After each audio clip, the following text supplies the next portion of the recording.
Children, welcome to today's biology class, and today's class we are going to study about the peptic ulcers and transmission of the diseases, and the third one is organ specific and tissue specific diseases. Okay, let me explain about the first one is the peptic ulcers. Actually we used to think that all the time the acidity or the stomach problem, it will be because of the continuous stressful life and the eating of the spicy food and eating of the junk food, like that we used to think. But the peptic ulcers are not because of these particular reasons. The peptic ulcers are caused because of the bacteria. The bacteria named is Helicobacteria pylori. Helicobacteria pylori. Just look this particular picture. When once this particular bacteria is settled in the below the stomach, and it will be responsible for causing the ulcers. Ulcers are nothing but just wound-like structures. Because of this particular wounds, and we used to get the pain. And sometimes some people they get the vomitings also. Okay, severe pain they used to get. So this problem was identified by the scientist, the Robin Warren, in a year 1937, and just like he noticed that a small curd, the bacteria, it will be settled in the below the stomach, and he noticed that and he gave the name of that particular bacteria is an Helicobacter pylori. Okay, yes. Along with this Robin Warren, and he another man was also interested this particular study, and he joined with him, and his name is Barry Marshall in the year 1951. So the both studied on this particular bacteria, and they identified that this bacteria is responsible for causing this peptic ulcers. And so, and they designed and they discovered and they identified that the drug also, antibiotics only cure this peptic ulcers. For this particular work in the year 2005, and both, that means Robin Warren and Barry Marshall, both awarded with the Nobel Prize. Okay, so that is about the peptic ulcers. Okay, yes. Children, let's look this particular picture. This is about the transmission of the diseases. How this diseases, it will be spread from person to the person. There are different means of spread. Okay, there will be maybe through the air, through the direct contact, and through indirect contact, that is about the food, the water, the utensils, or through the dog bite, or through the insects and the mosquitoes, and all these are the means of the spread of the disease from one person to other person. So otherwise we can also call that these are all the vectors, or we can also say that they are all the disease carrying agent from the person to the person. Okay, just if you look this particular picture, it will be clear for you. By the touch, by the contact, the disease, it will be spread. If you take uncovered food, the diseases, it will be spread. If you drink the contaminated water, the diseases, it will be spread. By the dog bite and so on, the diseases will be spread from the person to the person. Okay, yes. So let me explain that how this disease causing organism will be enter into our body. Okay, and when they enter, where they will be reached to the body, and which part they will be affect.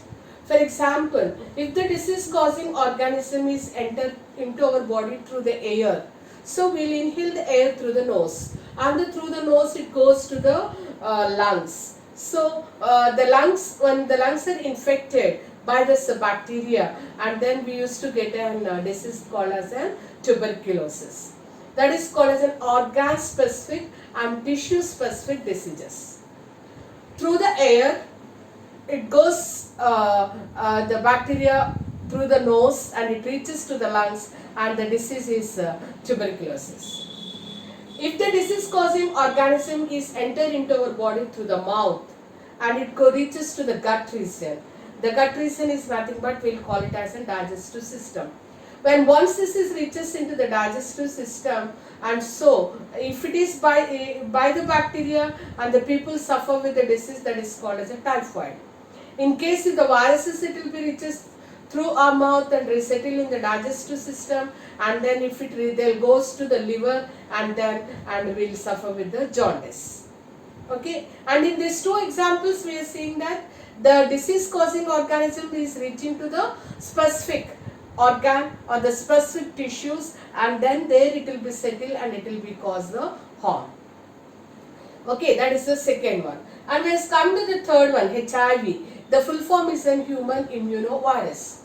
So, and this particular virus, and due to the physical contact, and it reaches to the sexual organs, and it will be spread to the lymph nodes, and finally it will be spread to the all over the body, and mostly these HIV cells kills the immunity responsible cells. They are nothing but the lymphocytes. When the lymphocytes number it will be decreases, and automatically what will happen, the immunity of that particular person it will be decreases. Then the person he will invite vulnerable diseases. Vulnerable diseases means many diseases will be attacked to that particular person at the same time. Organ failures, many organs they will be get failure.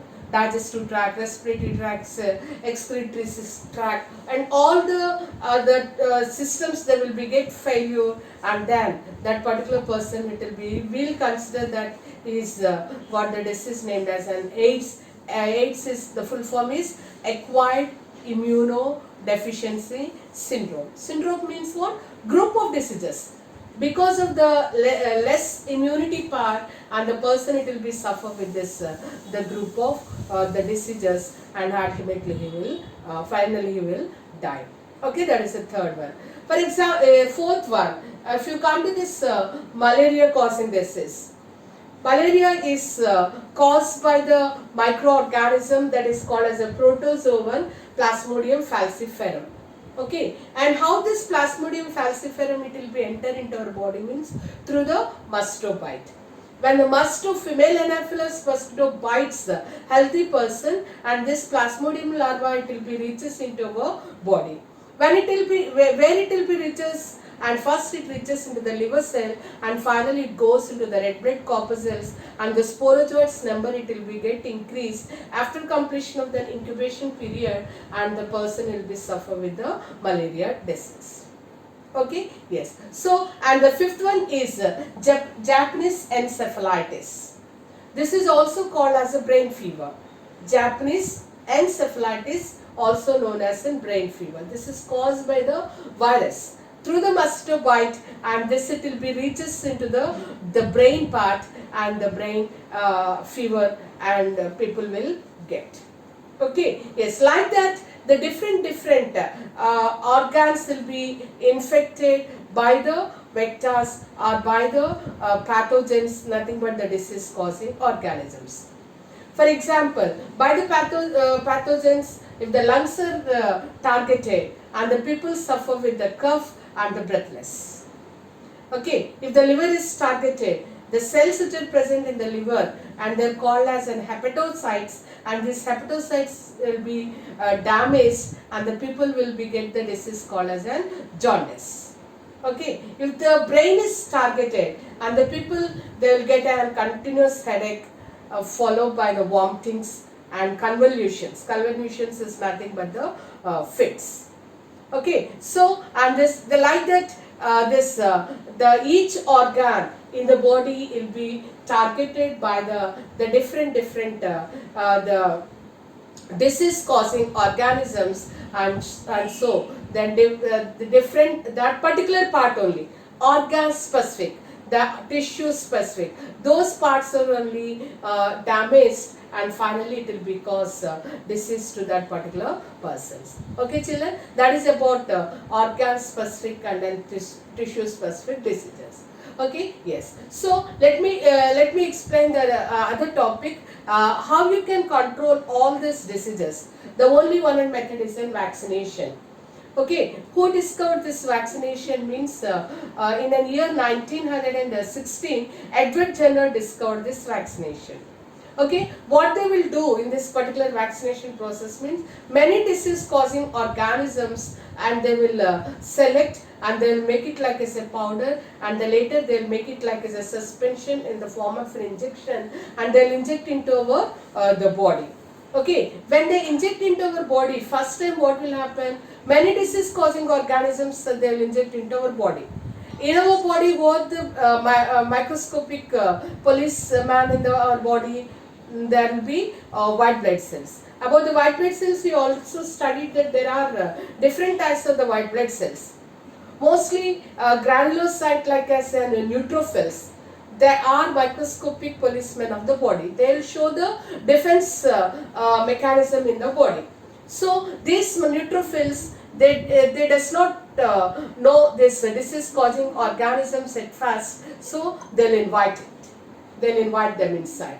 So then what will happen? The child, after giving this polio vaccine, after 2 or 3 days he will suffer with the fever because of this action of this microorganism. Okay, yes. The next time when the polio causing virus is trying to enter into our body, and so immediately these neutrophils, they'll reach to that particular body, they'll engulf them, and they will show their defense mechanism in that particular region. So that is the benefit of the vaccine. Okay children, now we all are waiting for the COVID-19 vaccine. When we take the vaccine, so in what way we will get the benefit? These neutrophil cells, they will not allow this virus causing this COVID-19 causing corona causing virus, they will not allow inside. Okay, and not only that, the lymphocytes number, it will also increases because of the intake of this this vaccine. So our immunity levels will also they develop, and so we can protect our body from the danger. Okay children, that's all for the today, and stay safe at home, and we'll meet in the next class with another topic.